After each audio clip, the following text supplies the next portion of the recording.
I've hit the record button. I need you guys to listen in on headphones and not have the volume up. So we're going to start with this. We're going to embed this and put it on iTunes. For those of you who are wondering what we're doing, this is our very first episode of actually being in the classroom. We're going to talk about topic 12, sound fundamentals. If you have been at home following along with the podcast on Mr. Ford's Guide to the A+ exam, how to be a computer technician, you'll see that we've kind of jumped way ahead of where we normally should be. What we're going to do is we're going to put these out there. These aren't going to be of the same professional quality as the podcast, but for those of you who are kind of in crunch time studying for the A+ exam, this should be of help. Now, there's going to be a gap in the middle because we've kind of gone over a lot of material up to this point, but this should be a nice kind of helpful way for you to get some more stuff out there. I am not going to keep an eye too closely on the chat feature on this one because this is the first time I've done it and I don't want to get too distracted. So I'm pretty much going to focus on the actual presentation itself. So without further ado, let's actually get going here. We're looking at, like I said, topic 12, sound fundamentals. If you're in my class, you can find this PowerPoint online on the MrFordsClass.net site. If you're not in my classroom, but you're watching this, I'll see if I can put it on show notes. The show notes for the podcast are typically located on MrFordsClass.com/WordPress. So you may want to check there. I might put that there. I might actually start a separate blog for just these videos alone so it doesn't get too confusing. Stop making up the 3 blogs I'm running. All right, let's talk about sound concepts here. What is sound? We're going to talk about sound. We're going to look at fundamentals of sound for this presentation. We're going to look later on at sound cards as well as speakers. Now, what's going to be funny is that my students and myself go on spring break as of 3 o'clock today, so we're probably not going to have any more updates for next week. So for those of you just joining and maybe going, oh, this is fantastic, you have to wait a week at the very least before we actually come out with new ones. But before we start getting into the other topics of sound cards and what is sound, let's actually find out what sound is. Sound is a wave. It's a wave of energy. Picture for a second if you were to drop a pebble in a pool or a body of water or something like that. The pebble will fall, and then you're going to get a wave of energy as it goes away. That wave is basically what sound is. It's a wave of energy that goes through a medium. It could be air or water. For us, we're looking at air right now as far as sound goes. When I'm speaking to you, what you're hearing over your speakers is a wave of energy that's being carried by the air that's all around you. Okay, if you are a sci-fi fan, then you might have seen Aliens, and I think their line is nobody can hear you scream in space. Well, that's true because it's a vacuum. There is no medium. There is no go-between. There's nothing in the environment that wave of sound can actually go through. So sound has to be transmitted through some sort of medium. In our case, it would be air. The wave comes in and it hits your ear. The sound goes into your ear, hits the tympanic membrane, your eardrum, and then causes fluid inside the ear to kind of wiggle and shake. And in this fluid, you have these little hairs that will respond to the movements. The movement of the hair sends nervous signals to your brain. Your brain interprets it as sound. Why do you need to know this for the A+ exam? You really don't, but kind of giving you a full picture here. Okay, so sound is a wave of energy. It gets into your ear. It causes the eardrum to kind of vibrate, which causes fluid to move, which causes hair to wiggle, which causes the brain to go, oh, I'm hearing things. Frequency.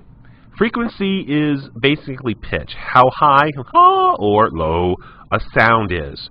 For example, if you were listening to the Chipmunks, and luckily they just came out with a movie recently, so I can relate to the younger generations on this one, but the Chipmunks have a very high voice.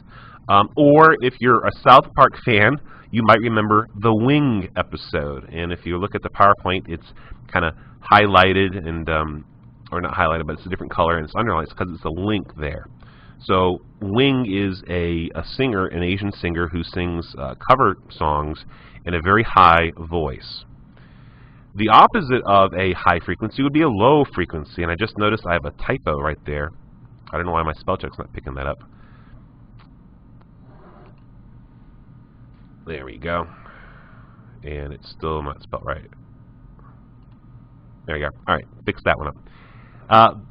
Barry White would be an example of somebody with a very low frequency. His voice is very, very low, you know, down here. So frequency is how high or how low the sound is. Frequency is measured in hertz. In our cases, as we start talking about sound, we're going to start talking about kilohertz. The next concept for sound is amplitude. Amplitude deals with how much, how powerful that wave is. Now, I didn't yell for the sake of yelling. What I did was I showed you a powerful amplitude. It was loud, it had more energy behind it, as opposed to that would be a soft amplitude, where it's not as powerful. So amplitude basically is volume. Recording, which is kind of what I'm doing right now. Now, I'm not going to use the term record and hit play when we start talking about recording sound and playing back the sound. We like to use technical terms such as capturing sound. We're capturing sound. We're also in the process of capturing sound through something called sampling. And when we want to play the sound, we're using the output. Let's look at sampling a little bit closer, and I'm going to take a sip of coffee here, which has absolutely nothing to do with the presentation, but it's still coffee. Sampling is otherwise known as digitizing. What has to happen is my voice, like I said earlier, is a wave. The computer cannot store this wave. It has to make this wave into digital information. So it takes this wave of information, this analog is what it is, of information, and turn it into digital input. The computer will store it digitally. And by turning analog into digital is called sampling or digitizing. Sampling is measured in kilohertz. Now, the more sampling we take, the better the sound quality is going to be. We're going to talk about sound quality in just a little bit, like right now. Sample quality, there are 5 things that determine how good your recording will be. You have sample size, sample rate, sample method, recording format, and number of channels. The sample size is how much data you're going to give to that actual recording. How big do you want your file to be? Now, people tend to get a little confused when we start talking about audio, but we can see this with pictures very easily. Imagine for a second you take a picture of a glorious horizon. I mean, it's a beautiful picture, and you've got the colors and the lake underneath and the mountains, and it's just a beautiful, beautiful shot. Your camera maybe has it as 3 megapixels or 3 megabytes of information, okay? Now imagine if you save that picture as a kilobyte. Obviously the picture quality is going to be really, really, really poor, really nasty. Sample size is the same idea. When you take my voice and you save it and you record it, depending on how many bits, how much information you want to put behind it, will determine the quality of the audio recording. CDs have a bit depth, which is what we're calling this, bit depth of 16 bits. DVD audio can support up to 24 bits. So the larger the data file, the better the sound quality. Sampling rate is how often the sample is actually taken. So it's basically how often is it getting information, how often is it getting information in. It's measured in hertz. An 8 kilohertz or 8,000 hertz is telephone quality, so it's not that great. 44.1 kilohertz or 44,100 hertz is CD quality. And 192 kilohertz or 192,000 hertz is Blu-ray quality. What's funny is I saw one for HD DVD, but I didn't even put that in there because, as we found out, HD DVD is dead. Sampling method. How was this sample taken? How was it encoded? Was it encoded PCM, which stands for Pulse Code Modulation? This was made back in the 60s and used for telephone. Or was it ADPCM, which is Adaptive Delta PCM? Now, what's interesting is the PCM quality was actually tweaked, refurbished, given a facelift, and it came back as the WAV format. Speaking of formats, we have different types of ways we can record our sound. You might have heard of MP3s or waves or other methods of recording sound. Well, this is what we're talking about here. And you have 2 main categories. You have lossless compression, which is when you take a file and you don't lose anything. You take a true recording of the sound. And then you have lossy compression, which is you sacrifice some quality because you have limited size. And we're going to talk about this in just a second. Number of channels, if you want to record mono or stereo. Mono is the one track. Stereo, you're supposed to have an idea of what's on the left, what's on the right. We also have other methods of other channels that we can capture as well. So how does sound play? Well, this is kind of funny. Way back in the old days when I was an undergrad, and I graduated college in 94, so it wasn't that long ago, over 10 years ago. Anyways, way back in the day, I remember I was an undergrad, and my suite mate, the guy who shared the dorm room next to me, he wanted to go get an expansion for a game. He liked to play this cop game. Can't even remember the name of the game, but in this game he would play as an officer, and he'd pull people over, and his little character would get out and go give him a ticket. And we went to Babbage's, which was a computer store. I don't even know if they still exist or not. But we went to Babbage's, which was a computer store, and he bought the expansion pack for the game. Now, if you bought an expansion pack today, you would get more scenarios or more gameplay. You'd get something extra in the game itself, more levels, something like that. When he bought the expansion pack, it didn't have more levels. It didn't have more characters. It had sound. That's right, sound, because the computer game itself, which was on floppy drives, didn't come with sound built in. Most people didn't need sound back then. In fact, we had a little PC speaker. It was a speaker, and you can still see them in a lot of computers. It was a speaker that was built into the inside of the computer. If you want to hear this, just boot your computer up. When you hear that beep, beep, beep, beep, that's the PC speaker. And that's what we used for sound back then. So there really wasn't any thought to putting sound in games, and if you wanted to get a game with sound, you would go buy the expansion pack that had the floppies just for the sounds so you can put it in your game. Obviously, things have changed since then, and we've gotten much more advanced. But back then, in the old days, we used to use something called FM synthesis. The FM synthesis is basically a synthesizer that tries to imitate real sounds. It tries to imitate real instruments. We don't really use FM synthesis that much more in computers anymore for the general purpose. If you're a recording person, if you're into music, if you are into synthesizers, then that's a totally different story. I'll let you figure out how that works on your own. The next step up is the wavetable. As we began to have more and more storage space, as we began to have better things to put games on, as we move from floppies to CDs and definitely to DVDs now, we can actually put real-life sound on a game. We can embed real-life sounds into the CD, so when you want to hear, a dog bark, it's a real dog barking. If you want to hear different songs being played, and I think the best way to explain the difference between FM synthesis and wave that would relate to people under 30 or under 20 is thinking of cell phones. Okay, when the cell phone first came out, okay, here's for a tech guy, got a pretty pathetic little cell phone. But when the cell phones first came out, we had our ringtones. It just rang, and hoo, there we have hey, I got a cell phone. And then we started to try to add music to these things. You could have musical ringtones, and the musical ringtones were pretty pathetic. They weren't real songs. So let's say you wanted to download the latest and greatest song. It would play, but it wasn't really that song. It was some sort of, it sounded like an old Nintendo game, Hopefully you understand what I'm talking about. That was the FM synthesis. Now, when the phone rings and you have a ringtone on here, you can hear, let me see here. Where's my music? Get tunes and tones.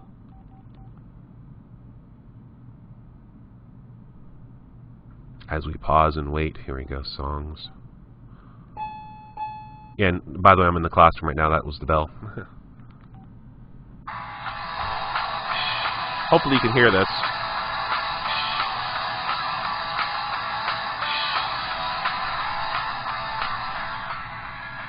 Alright, don't want to be too much of a dork. That was Blitzkrieg Bop. That was the real song. That was a real recording of the song, so it actually sounds like the song. If I wanted to get a little more ultra-tech, I could put earphones on and actually listen to it, and it would be a real song. It's because it's not some FM synthesis. It's not some fake program trying to make it sound like real music, okay? Okay, I think we've beaten that dead horse enough. Let's move on to MIDI. MIDI stands for Musical Instrument Digital Interface. This thing's been around for a long time. And what it does is it actually takes text files and turns them into music. Again, if you want an example of what this would sound like, go grab yourself a really old Nintendo game like Castlevania and listen to the music it's playing. That's almost MIDI quality. So let's talk a little bit more about audio formats. Again, we have two basic formats. We have lossless and lossy compression. The lossless is really the best format to record music in.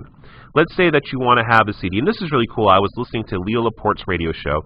If you don't listen to it, I highly recommend it. I've been in technology since Windows 3.1 and DOS, and I listen to Leo, and every time I listen to him, I learn something. So, you know, fantastic resource for you to listen to. Anyways, a caller called in, and he wanted to know why his recordings were not going right. He would record from a CD, and actually, he was recording from he was recording from a CD to his computer, and then to another CD. He was trying to make a compilation disc. And when he recorded from a CD to his computer back to a CD, he was losing quality. Well, the reason why he was losing quality was because when he was recording from the CD to his computer, he wasn't using lossless formatting. He was using, I believe it was MP3s is what the caller had wound up saying. Lossless recording means you take as close of a picture, as close of a recording to the original as you possibly can. Now these things are going to be huge, okay? Remember the song I just played for you, the Blitzkrieg Bop? Blitzkrieg Bop. If I had taken that song file and turned it into a WAV file, it would have taken up a ton of room. The phone wouldn't handle. And my computer would take up, you know, megabytes and megabytes and megabytes of information. WAV files are huge because they don't sacrifice any quality. So lossless data, lossless, you know, formatting, you take an original picture more or less, it's as real as possible to the original recording. And there are 4 types that I have listed here. These are not the only types, but these are just 4 to kind of give you an idea of what's out there. The 2 that are probably the biggest ones are the WAV format and the CDA format, the CD audio track. The CD audio track is actually what you're recording from a CD on. So when you put a CD on, it's using CDA for its formatting. The WAV is the other one that's really well known. So let's say you don't have, you know, 5 terabytes available space in your hard drive, and you don't mind losing a little bit of quality in order to, you know, have a recording. This is what most of us do. We don't mind losing a little quality, and usually the quality is negligible. I've talked to my students, we talk about video and television, and, you know, we talked about why would you want an HD, you know, DVD player or a Blu-ray DVD player when you don't have, you know, a 50-inch, you know, high-definition television. You're not going to notice the difference. A DVD player works just fine for you. Well, why would you want to go and get a high-quality recording if you're using, you know, the computer built-in speakers? I'm using a MacBook Pro here, and although it's a great computer and I love it, the speakers are, you know, default computer speakers. They're not for the audiophile, not for the person who loves music. If I put my headphones in, I'm not going to get, again, an amazing sound quality. But if I was going to go for a, you know, a surround sound theater with ultra-realistic playback, then obviously I would want to go more towards the less of a loss and more of the real recording. So there you go. Anyways, back to the formats. AAC is an Apple proprietary format. It was created by Apple, and it stands for Advanced Audio Coding. This is the default format that iTunes and iPods use. Now, as a side note, I'm also a podcaster. I've got the Mr. Ford's Guide to the A+ certification exam on iTunes. And if I wanted to use AAC, I could make something called Enhanced Podcast, where not only do I have an audio track, but I can also make chapters and insert pictures into it. And if I did that, it would take me even longer to make the podcast as opposed to about once a week. The ASF stands for Advanced System Format.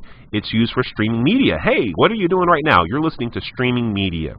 What this is that you are connected online and you are getting this video and audio input, and it leaves your computer. You're not downloading this file. Once this is done playing, it's gone. Now there are ways to copy, streaming media. I believe Real Player is really good right now as far as copying streaming media online. So you can play audio and video. OGG, yeah, you know me. Anyways,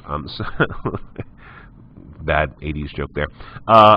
Ogvorbis, I hope I didn't mispronounce that. This is an open source, a free open source format for formatting sounds. If you want to post any sound files to Wikipedia, I believe this is their preferred format. You can't use MP3s, at least last time I checked. So OGG is a great open source format.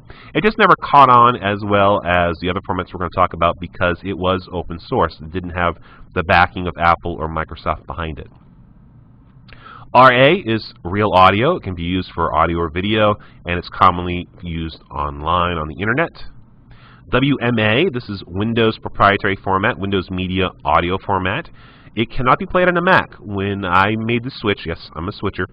When I made the switch to Mac around Christmas time, yeah, about 4 or 5 months ago, when I switched to Mac, I was surprised because none of my Windows Media audio formats, I'd burned a bunch of my CDs on my PC. Well, when I moved them to the Mac, they wouldn't play. If you want to play these on a Mac, you have to get a third-party application. It's free for the basic, but if you want to go advanced, then you have to pay for it. Basically, the take-home point here is WMA is Windows Media. MP3s, we're very familiar with MP3s. This is what a lot of us use. It's probably the most common format out there. It cannot be copy protected. Now, here's what's interesting, and again, I'm going to pull from Leo Laporte's show here. If you download from iTunes, the music is, for the most part, protected. It's got that DMA protection on it and all that fun stuff.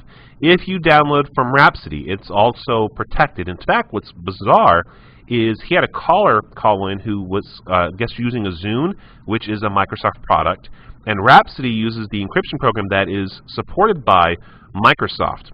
And the Rhapsody songs wouldn't play on the Zune for some unknown reason. So if you get a choice, you want to go MP3, it is copy protection free.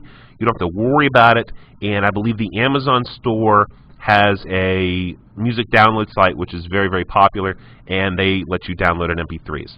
You can shrink a song almost up to 90%. In fact, which is an interesting side note, is you do not want to compress these files. You would not want to use a separate compression program to compress an MP3 file. You wouldn't want to zip it because you could actually cause the file to become bigger than it originally was.